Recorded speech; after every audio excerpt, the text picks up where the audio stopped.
సాయిరాం. బాబా భక్తులందరికీ కూడా నమస్కారం అండి. అందరూ కూడా సుఖంగా సంతోషంగా ఎప్పుడూ కూడా ఆనందంగా ఉండాలి అని చెప్పి ఆ బాబాగారి తరపున నేను కూడా మనస్ఫూర్తిగా కోరుకుంటున్నాను. ఈరోజు బాబాగారు అందించే సందేశం ఏంటి అంటే కనుక, తల్లి, ఈ కలియుగంలో ఈ గురువారం రాత్రి 9:16 స్వయంగా నా యొక్క ప్రత్యేక దర్శనం అనేది నీకు కలుగుతుంది. నా మీద నమ్మకంతో వినమ్మా అని చెప్పి ఏదో ఒక తెలియని సందేశాన్ని ఈరోజు బాబాగారు మనకి అందించాలి అనుకుంటున్నారు. అంతేకాకుండా స్వయంగా ప్రత్యక్ష దర్శనం అనేది మనకి కలుగుతుంది, బాబాగారి యొక్క దర్శనం కలుగుతుంది అని చెప్పి అంటున్నారు. అసలు ఈ సందేశంలో ఉండే ఆంతర్యం ఏంటో మనం ఖచ్చితంగా తెలుసుకోవాలి అంటే వీడియోని చివరి వరకు చూడాల్సిందే. సందేశం వినే ముందుగా చాలామంది కూడా గురువుగారి గురించి అడుగుతున్నారండి. అక్క, ఎన్నో రకాల సమస్యలతో ఇబ్బంది పడుతున్నాము, మీకు తెలిసిన గురువు గారి గురించి చెప్పండి అక్క అని చెప్పి అడుగుతున్నారు.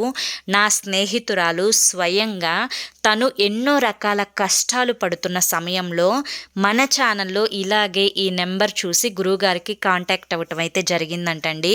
సో తనే నాకు రీసెంట్గా నిన్న కాల్ చేసి చెప్పింది, మేమిద్దరం భార్యాభర్తలమిద్దరం కూడా తరచుగా గొడవ పడుతున్నాము, కానీ ఈ గురువు గారిని కాంటాక్ట్ అయిన తర్వాతి రోజు గురువుగారు పూజ చేయటం స్టార్ట్ చేశారు. నా భర్తలో మార్పుని చూసి నిజంగా నాకు ఆశ్చర్యం కలిగింది. అదొక్కటే కాదు, ఎన్నో రకాల సమస్యలు నన్ను పట్టి పీడిస్తున్నాయి.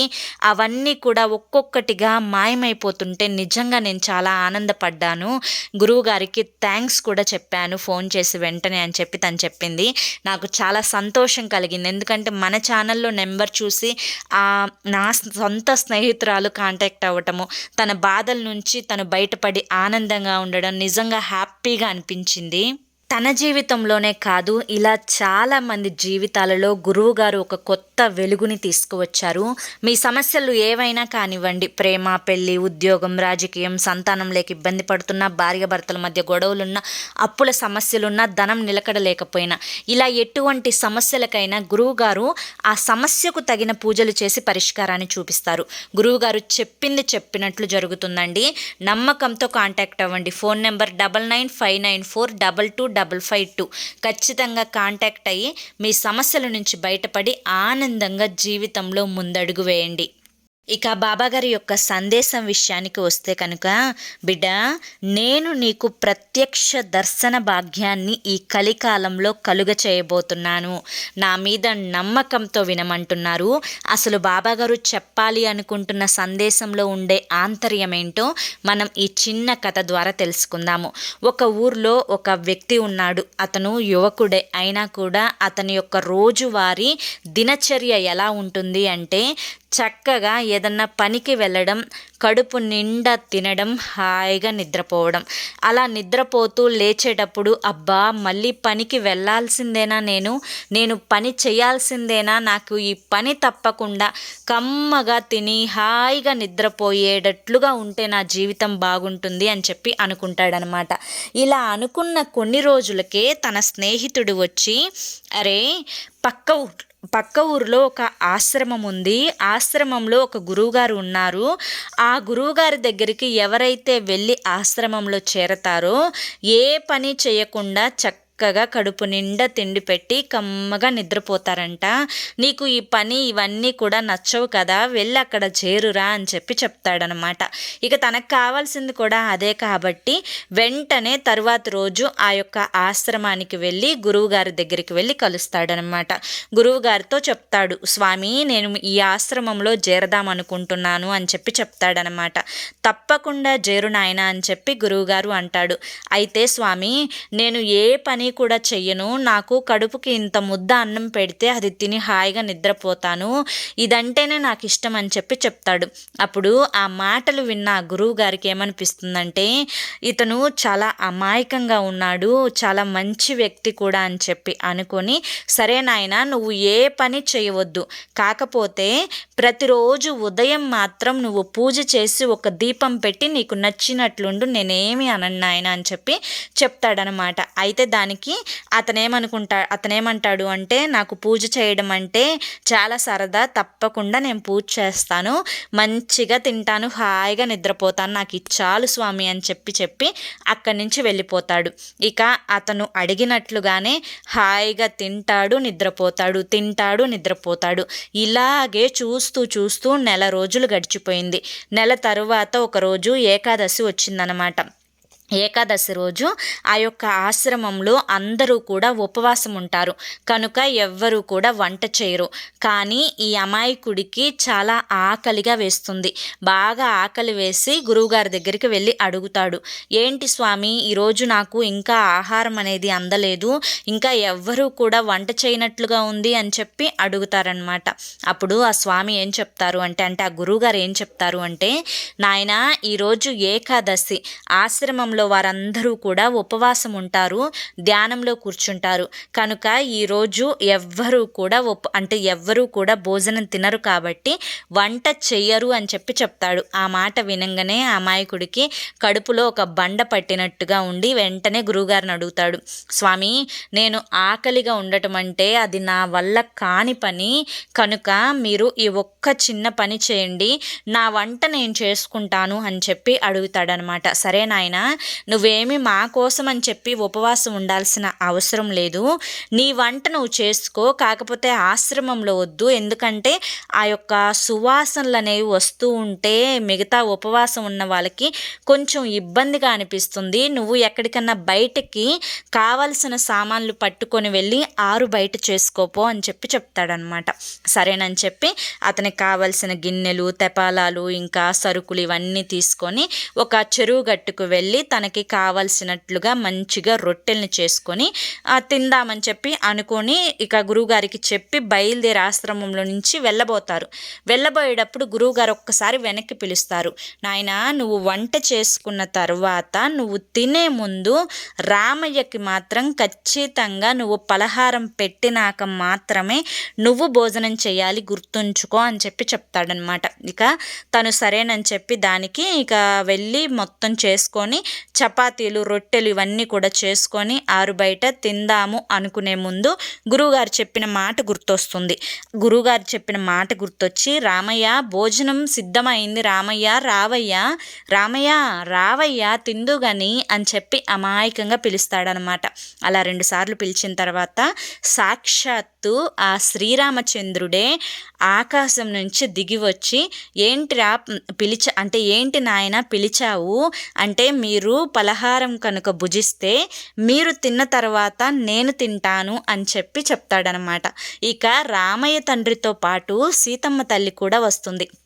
మనసులో అనుకుంటాడు ఈ అమాయకపు శిష్యుడు, ఏమనంటే, ఒక్కరే వస్తారు అని చెప్పి గురువుగారు చెప్పారు, కానీ ఇక్కడ చూస్తే 2 ఉన్నారు, నేను చేసిన భోజనం వీరిద్దరికే సరిపోయిద్ది, ఇక నాకు ఈరోజు ఉపవాసమే, సరే ఏదైతే ఏమైందిలే, చేసింది ముందు ఇద్దరికి పలహారంగా పెట్టేసేద్దామని చెప్పి అనుకొని తను చేసిన భోజనం మొత్తం కూడా రామయ్య తండ్రికి, సీతమ్మ తల్లికి పెట్టేస్తాడనమాట. ఇక విధంగా పెట్టిన తర్వాత వారిద్దరూ కూడా తినేసి వెళ్ళిపోతాడు. పాపం ఈ అమాయకుడికి ఆ రోజు తనకి తెలియకుండానే ఉపవాసం ఉండిపోతాడనమాట. మళ్ళీ ఆశ్రమానికి వెళ్తాడు. జరిగింది ఏది కూడా ఆశ్రమంలో చెప్పడు, ఎందుకంటే అతను అమాయకుడు కావడం చేత ప్రతిసారి రామయ్య తండ్రికి అందరూ పలహారం పెడుతున్నప్పుడు సాక్షాత్తు రామయ్య తండ్రి, సీతమ్మ తల్లే వచ్చి తింటున్నారు అని చెప్పి అతని అపోహ అనమాట. అంటే అతను అలాగే అనుకుంటాడు, అదే నిజమని నమ్ముతాడు. అందరూ పిలిస్తే రాడు అని చెప్పి, అంటే రామయ్య తండ్రి, సీతమ్మ తల్లి రారు అని చెప్పి అతనికి తెలియదు అనమాట. అదే అందరికీ కూడా అలాగే వస్తారు అనుకొని ఏది కూడా ఆశ్రమంలో చెప్పడు. ఇక మళ్ళీ ఇలా కొన్ని రోజులు గడిచిపోయిన తర్వాత మళ్ళీ నెల వస్తుంది, అంటే మళ్ళీ ఏకాదశి వస్తుంది. మళ్ళీ గురువుగారి దగ్గరికి వెళ్ళి, నాకు ఈసారి కొంచెం భోజనానికి ఎక్కువ సామాన్లు కావాలంటే ఎక్కువ సరుకులు కావాలి గురువుగారు, నాకు పోయినసారి తీసుకువెళ్ళి సరిపోలేదు అని చెప్తాడు. అప్పుడు గురువుగారు ఏం ఆలోచిస్తారు అంటే, మనసులో పాపం అమాయకుడు కదా, కొంచెం ఆకలి ఎక్కువగా వేస్తుందేమో, కొంచెం ఎక్కువగా తింటాడేమో అనుకొని, సరేనాయన తీసుకుని వెళ్ళు అని చెప్తారనమాట. ఇక సరేనని చెప్పి ఈసారి కూడా మంచిగా భోజనాన్ని సిద్ధం చేసి, రామయ్య తినటానికి రావయ్యా అని చెప్పి పిలుస్తారనమాట. ఇక పిలిచిన తర్వాత సాక్షాత్తు ఆ రామయ్య తండ్రి, సీతమ్మ తల్లి, లక్ష్మణుడు, ఇంకా వీళ్ళ ముగ్గురుతో పాటు హనుమంతుడు కూడా వస్తాడనమాట. ఇక ఈ నలుగురిని చూసి మనసులో మళ్ళీ అనుకుంటాడు, ఆహా ఈసారి కూడా నాకు ఉపవాసమే అనుకుంటా, ఇద్దరు వస్తారనుకొని సరిపడా సామాన్లు తెచ్చుకొని నేను వండితే ఈసారి నలుగురు వచ్చారే, ఈ రామయ్య తండ్రి ఒక్కడే రావడం కుదరదా, కుటుంబాన్ని మొత్తాన్ని కూడా తీసుకొని వస్తున్నారు అని చెప్పి మనసులో అనుకొని తెచ్చింది మొత్తం కూడా ఆ నలుగురికి పలహారంగా పెట్టి మళ్ళీ ఇతను ఉపవాసం ఉండి ఇంటికి అంటే ఆశ్రమానికి వెళ్ళిపోతాడనమాట. మళ్ళీ జరిగింది ఏది కూడా ఆశ్రమంలో చెప్పడు. ఇక తరువాత మళ్ళీ అలా కొన్ని రోజులు గడిచిన తర్వాత మళ్ళీ ఏకాదశి వస్తుంది. ఈసారి గురువుగారి దగ్గరికి వెళ్ళి, గురువుగారు పోయినసారి తీసుకువెళ్ళిన సరుకులు కూడా నాకు ఏమీ సరిపోలేదు, ఈసారి నాకు మరిన్ని సరుకులు కావాలి అని చెప్పి చెప్తాడనమాట. అంటే దానికి గురువుగారు ఆలోచిస్తారు, ఈ యొక్క అమాయకుడు సరుకులన్నీ తీసుకుపోయి నాకు తెలియకుండా ఎవరికన్నా అమ్ముతున్నారా ఏంటి, నేను చాటుగా వెళ్ళి పరిశీలించాలి అని చెప్పి అనుకొని అతని ఎదురుగా ఏది కూడా అనకుండా ముందుగా నోరు జారకుండా గురువుగారు చక్కగా అతన్ని కావలసిన సరుకులన్నింటినీ కూడా తీసుకొని వెళ్ళమని పర్మిషన్ ఇస్తారనమాట. ఇక ఇతను కావలసిన సరుకులన్నింటినీ కూడా గోతాలకు కట్టుకొని మూటలు కట్టుకొని చక్కగా వెళ్ళి అక్కడ మొదలు పెడతారు, కూర్చుంటాడనమాట. కూర్చున్న తర్వాత అతని వెనకమాలే అతనికి తెలియకుండా ఆ గురువు గారు కూడా ఫాలో అయ్యి ఒక చెట్టు చాటును నుంచుంటాడు. ఆ అమాయకుడు అసలు ఏం చేస్తున్నాడా అని చెప్పి. ఇక కొంచెం సేపటికి రామయ్య తండ్రి, సీతమ్మ తల్లి, లక్ష్మణుడు, ఇంకా వచ్చేసి కొంతమంది ఋషులు, మునులు, ఇంకా హనుమంతుడు, వీరందరూ కూడా వచ్చేసారనమాట. వచ్చారు కదా స్వామి, అంటే ఏంటి నువ్వు ఇలాగే కూర్చున్నావు, మాకు భోజనాన్ని సిద్ధం చేయలేదా అని చెప్పి రామయ్య తండ్రి అడుగుతారు. అసలు ఎంత వండాలో, ఎంతమంది వస్తారో ఏది కూడా నాకు తెలియదు స్వామి, కనుక అవిగో కావలసిన సరుకులు సామాన్లు అన్నీ కూడా తెచ్చాను, మీకు కావలసినంత మీకు నచ్చిన వంట మీరు చేసుకుని తినండి, మీరు తినేటప్పుడు కొంచెం ఒక ముద్ద నాకు పెట్టండి చాలు అని చెప్పి ఆ అమాయకుడు పక్కన కూర్చుంటాడు. అప్పుడు రామయ్య తండ్రి ఒక నవ్వు నవ్వుకొని అతని అమాయకపు మాటలకు, ఇది మన యొక్క భక్తుడు కోరిన కోరిక, ఈ భక్తుడు కోరిన కోరికను తప్పకుండా ఈరోజు మనం తీర్చాలి, అందరూ కూడా తలా ఒక పని మొదలు పెట్టండి, వంట చేయడం ప్రారంభించండి అని చెప్పి రామయ్య తండ్రి ఆజ్ఞాపిస్తారనమాట. ఈ విధంగా ఆజ్ఞాపించిన తర్వాత ఇంకా హనుమంతుడు ఒక్కొక్కటిగా అన్నీ చేరేస్తూ ఉంటారు. ఇంకా లక్ష్మణుడు కూరగాయలు కోస్తాడు, ఇంకా సీతమ్మ తల్లి వంట వండటం మొదలు పెడుతుంది. ఈ విధంగా కార్యక్రమం అంతా కూడా జరుగుతూ ఉంటుంది.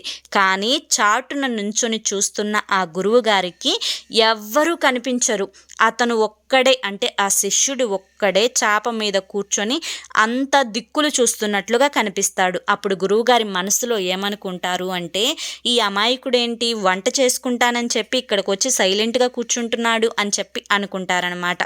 ఇక కొంచెం సేపటికి కొంతమంది మునులు, ఋషులు, తపస్వులు వీళ్ళందరూ కూడా ఆ యొక్క రామయ్య తండ్రి, సీతమ్మ తల్లి సాక్షాత్తు వంట చేస్తున్నారు. అతని యొక్క అంటే వారు చేసిన వంట కొంచెం ఒక్క మెతుకు దొరికినా కూడా అది మహా నైవేద్యమే అని చెప్పి అక్కడికి వచ్చి ఒక్కొక్కరు కూడా ప్రసాదాన్ని స్వీకరించి తింటూ వెళ్తున్నారు.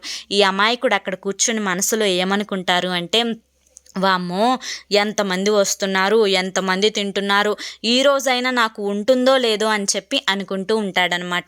ఇక చివరికి వంటంతా కూడా పూర్తయి అందరూ కూడా కూర్చొని తింటూ ఉంటారు. ఇక ఇదంతా చాటున గమనిస్తున్న ఈ గురువు గారికి స్వామివార్లు ఎవరూ కనిపించట్లా, ఈ యొక్క శిష్యుడు ఒక్కడే కనిపిస్తున్నాడు. శిష్యుడి దగ్గరికి వచ్చి, ఏం చేస్తున్నావు నాయన, ఇలాగే కూర్చున్నావేంటి, వంట ప్రారంభించుకొని వంట చేసుకొని తినకుండా అలా కూర్చొని ఏం చేస్తున్నావు అంటే, ఏం మాట్లాడుతున్నారు గురువుగారు, అదిగో అక్కడ అందరూ వంట చేస్తున్నారు కదా, రామయ్య తండ్రి, సీతమ్మ తల్లి, హనుమంతుడు, లక్ష్మణుడు, ఋషులు, మునీశ్వరులు వీళ్ళందరూ కూడా వంట చేసుకొని తింటూ ఉంటున్నారు కదా, మీకు కనిపించడం లేదా అని చెప్పి అంటాడు.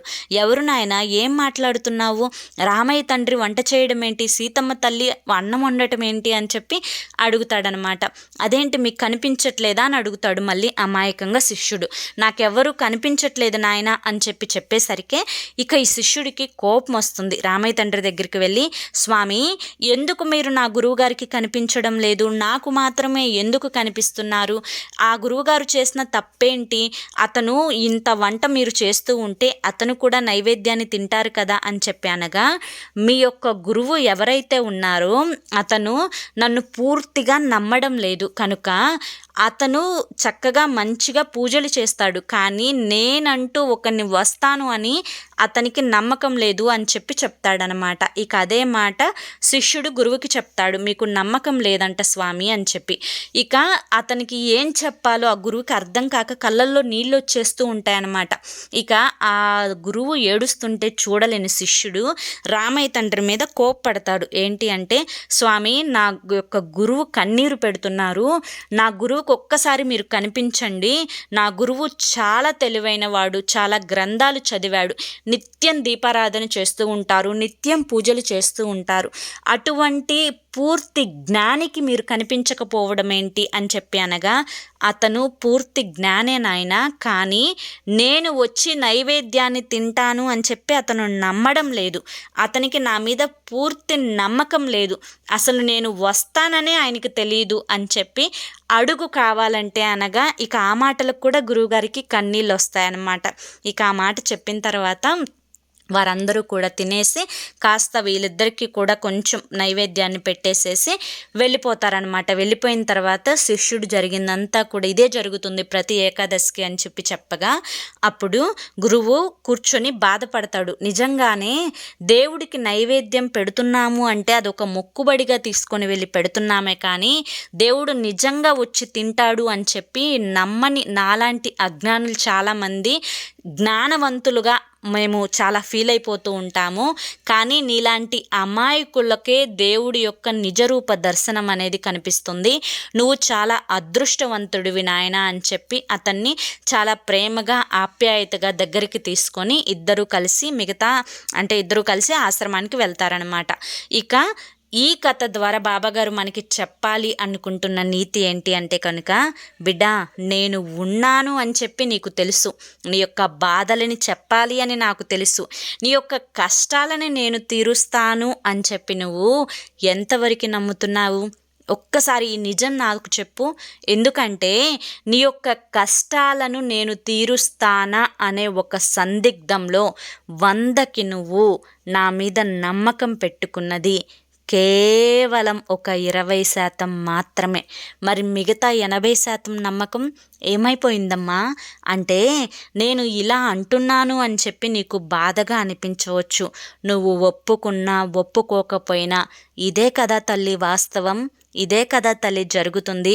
మరి నువ్వు నన్ను నమ్మినట్లయితే ఎవరి రూపంలోనైనా కానీ నువ్వు నన్ను చూడవచ్చు, ఏ రూపంలోనైనా కానీ బాబా నా కష్టాలని తీరుస్తారు అని చెప్పి నువ్వు నన్ను 100% నమ్మవచ్చు. ఈ 100%లో నువ్వు నన్ను ఎంత శాతం నమ్ముతున్నావు? 20%, 30%, 40%, 100కి 100%? మరి నీ నమ్మకం ఎంత శాతము అని చెప్పి నేను నిన్ను ప్రశ్నిస్తే నువ్వు నాకు సమాధానం చెప్పేటప్పుడు కూడా నీ యొక్క సమాధానంలో ఒక అనుమానం అనేది ఉంటుంది తల్లి. ఆ యొక్క అనుమానాన్ని తీసివేసి పూర్తి నమ్మకాన్ని నువ్వు నాపై ఉంచు. ఈ బాబా కేవలం మీ యొక్క కష్టాలను తీర్చడం కోసం మాత్రమే ఉన్నారు.